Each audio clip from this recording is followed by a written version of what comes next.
Good afternoon to all the students who are present today to attend the online lecture. I, Professor Shivangi Sethi, warmly welcome one and all to yet another lecture for business administration. Now, as we always do, even in the classroom, before I begin with today's lecture, I shall brush up a little about the topics that we have already done in the previous lecture.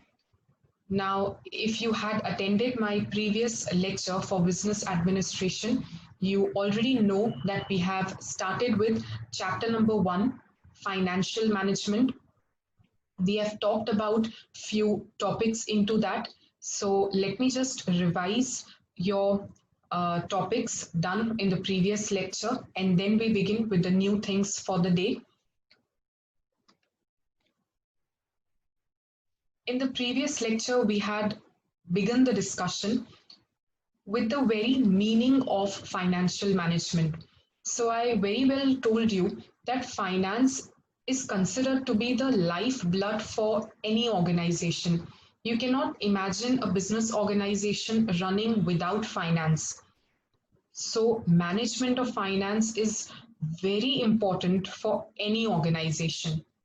And when I say management of finance, we need to consider how would the funds be raised and how would it be utilized.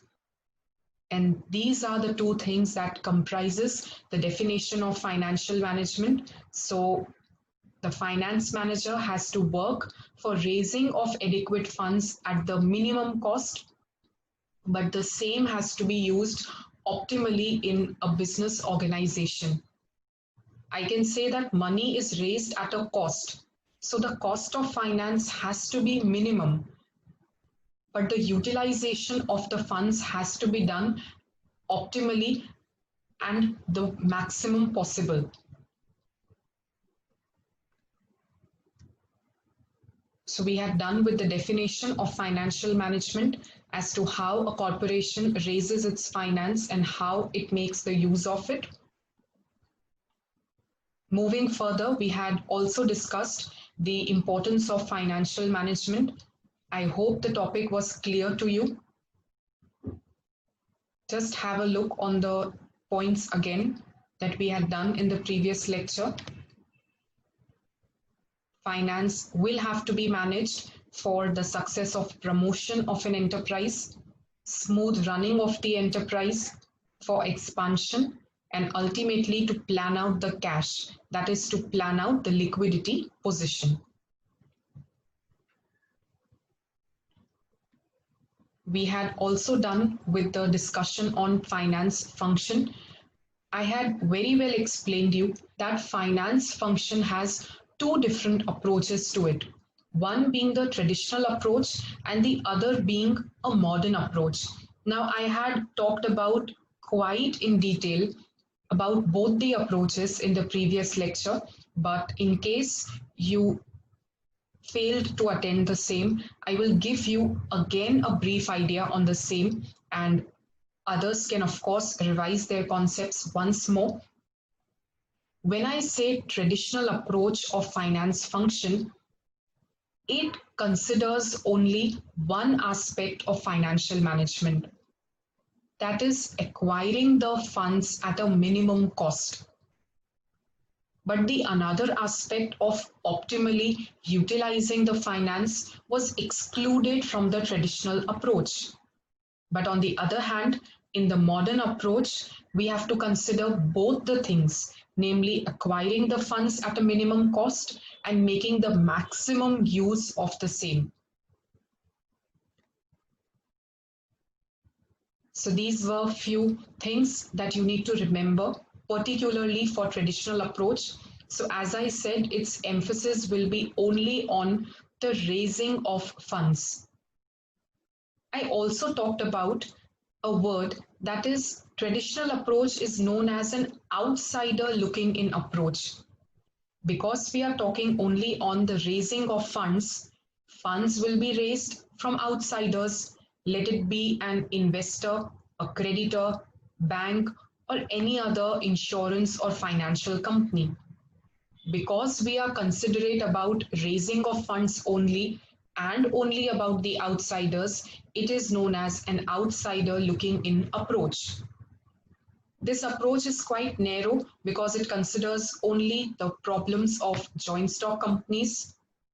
Thirdly, you would have remembered about a topic I discussed, that traditional approach has an episodic view of finance, meaning to say it considers only the financial requirements that are for the long-term activities or the long-term events. About the short-term financial requirements or the working capital financial requirements were completely ignored in the traditional approach. And this was your modern approach, where I had told you that financial management considers all the three things. Number one, the financing decision as to deciding how the funds will be acquired at the minimum possible cost. Secondly, the investment decision as to how would you make optimum investment of your finance.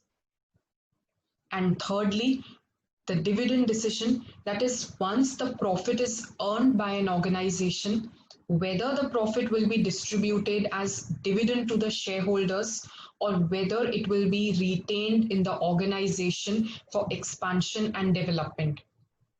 Retaining the profit is also known as plowing back of profit. I had explained you the modern function, the modern approach of finance function by this diagram also, where we have procurement of funds on the left-hand side and we have utilization of funds on the right-hand side.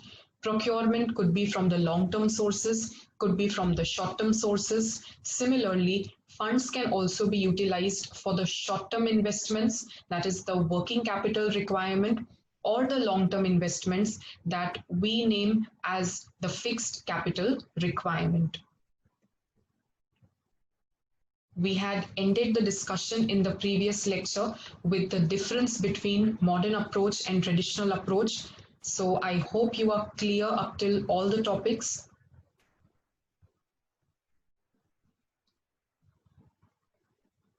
Moving on to the new topic for the day that we have to begin with, it is the classification of finance function.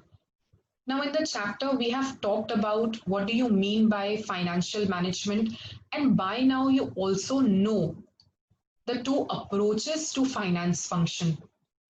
But still we have not talked about what is actually the finance function, or what are the functions that have to be performed by a finance manager. So on the slide, you can very well see the finance function can be divided broadly into two categories. Number one, the executive finance function, and number two, the incidental finance function. So these are the two categories of functions that as a financial manager, one will have to perform in an organization. So let us begin with the first finance function, that is executive finance function. You can see the list of all the executive finance functions on the slide. We shall begin the discussion with each and every point. Pay your keen attention to the same. Point number one, financial planning. Now, being students of business administration, you very well know that planning is the most important function of management, or I can say the first and the foremost function of management. Planning is to be done so that the future uncertainties can be met very easily. Similarly, a finance manager or a finance department has to plan the finance as well. When I say planning the finance, I mean the manager will have to estimate the fund requirement as to how much finance is required in the organization. Now you would say, how can the financial requirement be estimated?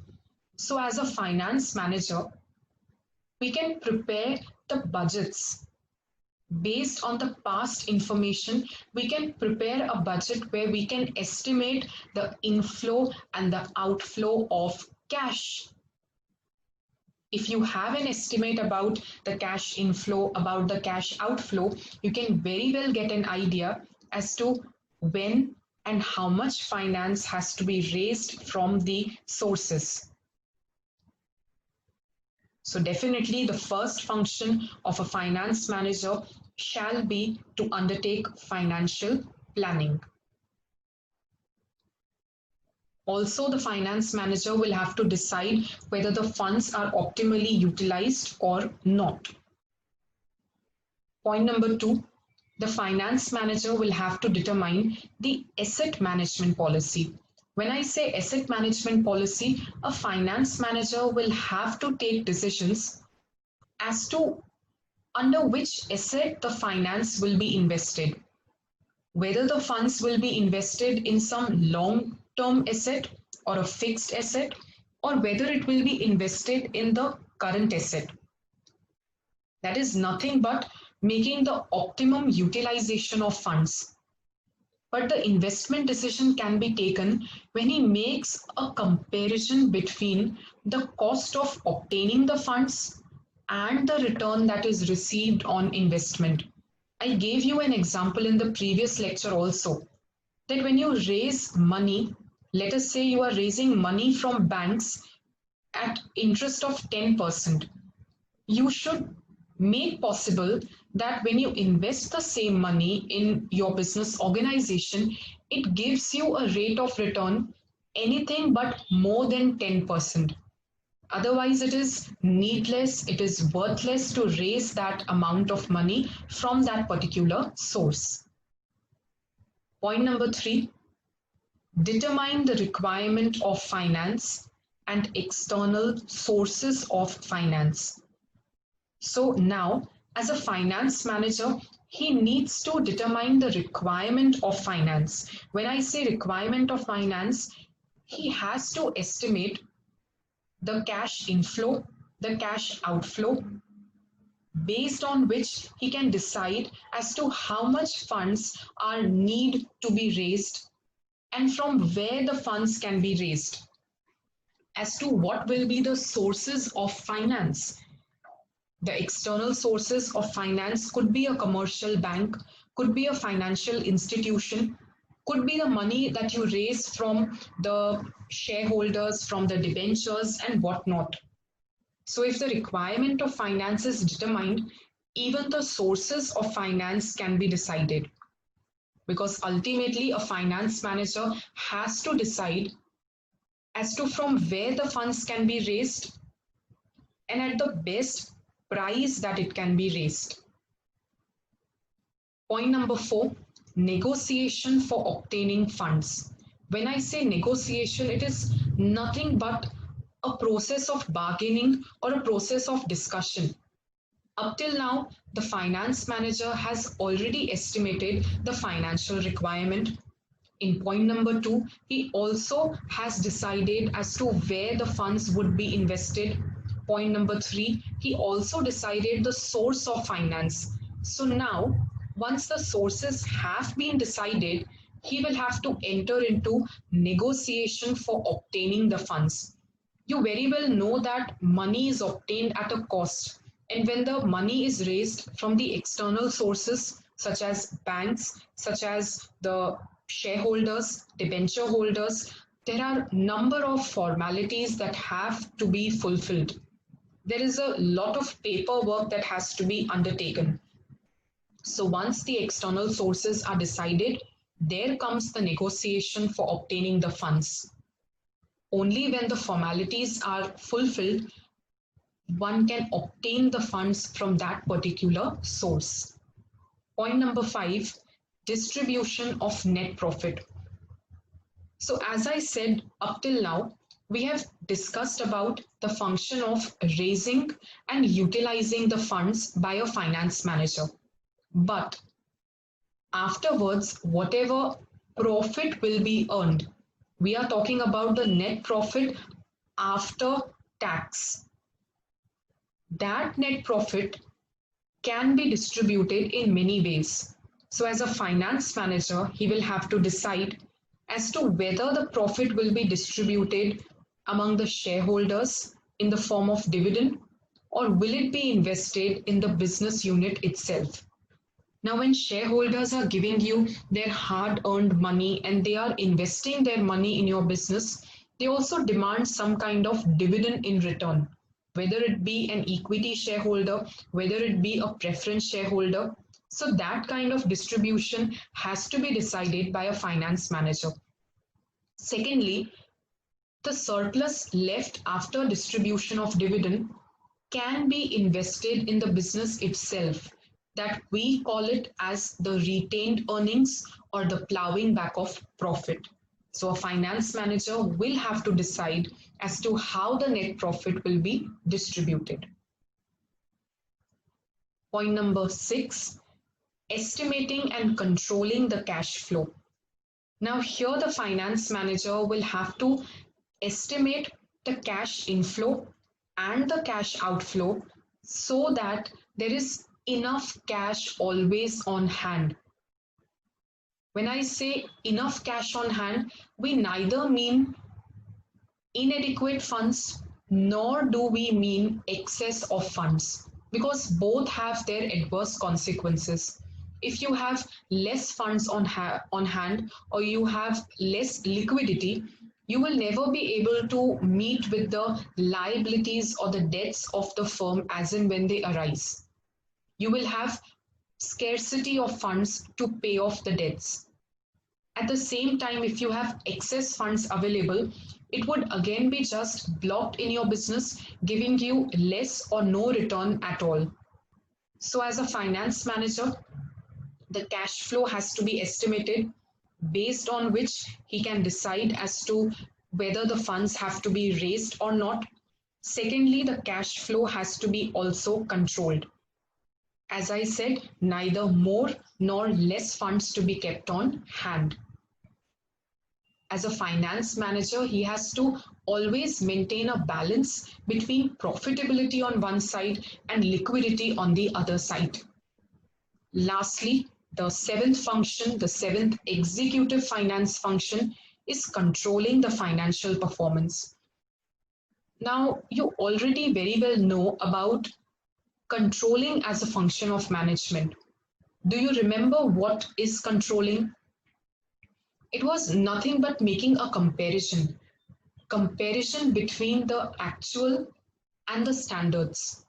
So when I talk about controlling the financial performance, as a finance manager, one has to even compare the standards that have been laid down for the raising of funds, the utilization of funds, with the actual raising and actual utilization of the same.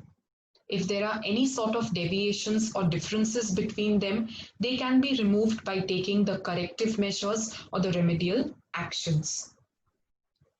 So these were your executive finance function, where we begin with the function of planning the finance, that is to plan the or to estimate the cash inflow and the outflow, based on which to decide as to how much funds are required, from which sources will it be raised. We decided where the money would be invested, whether in the current assets or the fixed assets. Point number 3, we decided the external sources of finance. Point number 4, we decided how would the finance manager negotiate for obtaining the funds. Point number 5, we decided about the dividend decision, that is how to distribute the net profit, whether in the form of dividend or whether do plowing back of profit. Lastly, we also decided how would the cash flow or how the financial performance will be controlled. I hope the points were clear to you.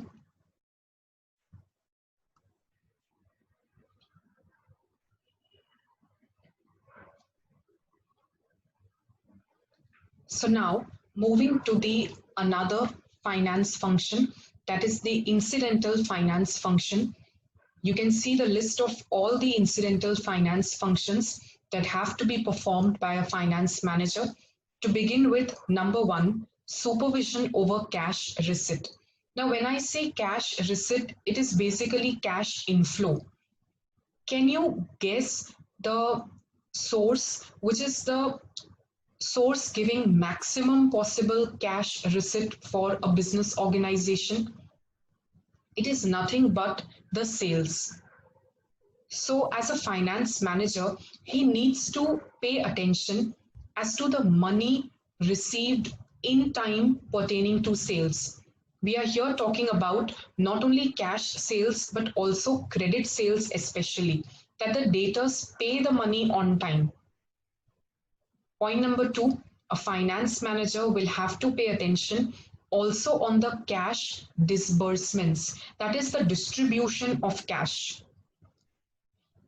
He has to pay attention that all the liabilities are met in time. Whatever payments have to be made, whether it is to a creditor, whether it is to a bank, or whether it is to a person who has advanced a loan to the business, the cash has to be given in time to everyone. Thirdly, to keep records of cash. So as a finance manager, he will have to keep records of the cash inflow and the cash outflow every time. Point number four, the finance manager will have to keep a record and tally the cash and the bank balances. Now, you all might be aware about BRS, that is Bank Reconciliation Statement, where we compare the cash book and the passbook balances. They always have to tally. Similarly, a finance manager will be preparing the bank reconciliation statement and will see to it that the bank transactions are carried out properly and the cash balance of the business tallies with the balance shown as per the bank's passbook. Point number five, supervision of the bills. Now, what are the bills we are talking about? We are talking about the bills receivable and the bills payable. So as a finance manager, he has to see that the money is received and the money is paid at the correct time, at the right time. So the supervision over the same is exercised by the finance manager. Next, safeguarding valuable papers. The valuable papers are pertaining to any kind of an asset that the organization is holding. Let us say the business has some surplus cash. It can invest the surplus cash in some shares, debentures, can advance a loan on which it will be receiving either dividend or interest. So as a finance manager, it is his function to also safeguard the valuable papers. Next is insurance policies. So as you know that business organization can also have assets and it needs to even take insurance for the same. So as a finance manager, he can pay attention that while taking insurance of various assets, the insurance policies, the insurance papers are preserved, the claims are asked for as and when required, and thereby the insurance money is received. Next is record keeping. So as a finance manager, he will have to keep the records. There could be number of records pertaining to number of transactions in a business organization. So as a manager, he will have to file those records properly so that they are handy and they are available every time whenever required. Generally, it is on these records that businesses take their important decisions.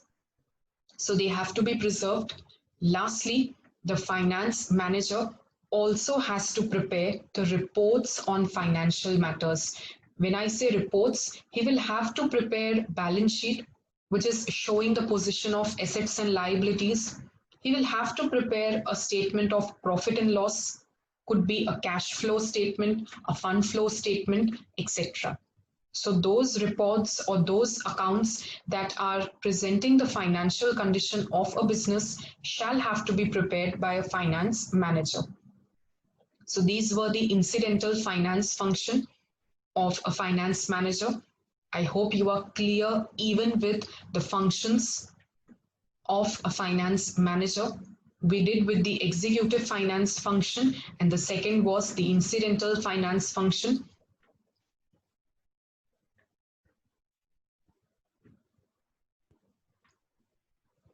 Moving on to the last and the final topic for the chapter, for chapter number 1, it is importance of finance function. Now you have very well understood about what do you mean by finance function.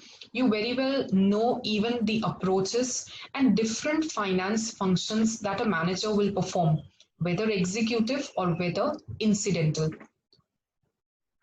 But you need to understand why finance function has gained so much of importance, or what are the factors that tends to create finance function inevitable to be performed by every finance manager in every business organization. So let us discuss about the same. So the following are the factors that have led to the increased importance of finance function.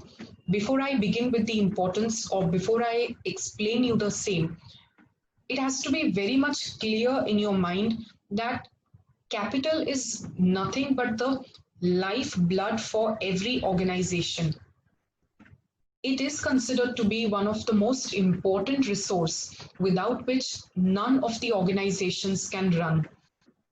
And there are a number of factors that has made it so important. So number 1 is development of large sized enterprises. There are a number of enterprises which have increased in terms of its volume of operations or even in its size. When we talk about large sized enterprises, they make use of capital intensive methods. That is, they require more amount of capital to work. And for these large sized enterprises, or for the development of large sized enterprises, definitely finance function plays a key role to it. When you have a big sized organization, you definitely have more amount of operations and more amount of people working for the same. So finance will play an important role for the same. Point number 2, increase in research and development expenditure. Now you are all familiar with the word R&D. That is nothing but research and development. These days we have a constant change in the technology. We have constant change taking place every now and then. The technology is changing by leaps and bounds. And it makes it very much important for an organization to spend on research and development as well, because no one can remain outdated. It has to keep itself update with the latest technology, and it has necessitated the need of financial planning and control. Point number 3, rise in diversification in production and marketing. Now in point number 1, we already talked about the large sized enterprises. Because the enterprises have increased in terms of its size, so has the production and marketing. The production has increased, the number of products produced have been increased, the marketing activities are increasing, because of which the burden ultimately forms on the finance function. Finance will play a key role for both production as well as marketing of the products. Point number 4, even due to the emphasis on development, we are talking about the development and the expansion of the organization. So as it will increase, it will also increase the need for the financial resources. Think about a situation where a business wants to expand, wants to develop, but can it actually do so without having sufficient finance on hand? Not at all. So even the development emphasizes on financial planning and control. Point number 5, rapid development of transport and communication. Now, we live in a globalized world. We also call the world as a global village, where you have almost everything getting imported and exported from every corner of the world. It has also impacted the transport and communication as well. Not only the other markets, that is not only the product market, but even the money market has now become international. It is even possible to raise finance from the international market, because of which the finance function has assumed great importance. Number 6, again very important, it is declining profit margins. Now, whenever an organization faces losses, or whenever it seems so that the profits are moving towards a declining trend, a business organization will have to work upon controlling its cost. Because once the costs can be controlled or the costs can be minimized, definitely the profits would increase. So all it requires is a financial control. A manager, a finance manager, will have to plan the funds in such a manner that the cost gets reduced, but ultimately the use of the same gets optimized. So it will have to control its finance so that the profits get increased, but the losses get minimized. Lastly, increasing tax burden. Now, we know that the taxes that the business organizations have to pay are definitely quite a lot of burden for them. Moreover, the subsidies or the concessions that are available on the tax makes the system even more complex. So a financial manager will have to plan out the funds or will have to undergo financial control in such a manner that the taxes can be reduced. The burden of tax on the organization can be reduced. And again, it shows how finance function is important for every business organization. So I hope you were clear. These were the factors that has led to increased importance of finance function. To name a few, when you want to develop a large-sized enterprise, when you want to go for R&D, that is research and development, when you want to increase the production and the marketing of the same, when you want to develop your business organization, when you want to make your money market international as well, along with transport and communication, when the business is facing losses or declining profits, lastly, to lower down the tax burden, finance function assumes great importance for all the above factors. Once you have an efficient finance manager who is managing the funds in the most optimum manner, definitely it will lead to the success and increased prestige for any business enterprise. So to give up a quick recap of whatever we have done today, we have revised the meaning of financial management, with which I also revised with you the two approaches of finance function, namely the traditional and the modern approach. We studied new topics pertaining to the finance function. They are divided into two categories, the executive finance function and the incidental finance function. Lastly, we also studied the importance of finance function. I hope that you were clear with all the topics that we have done today. And in case you have any doubts pertaining to today's lecture, you can comment the doubts and you can put the doubts in the Google Classroom of your respective class. I shall be answering the same at the earliest as soon as possible. So I hope it was a good lecture and a beneficial lecture for you. See you soon in the next lecture, where we would begin our unit number 2, that is financial planning. Thank you very much for the day and happy learning.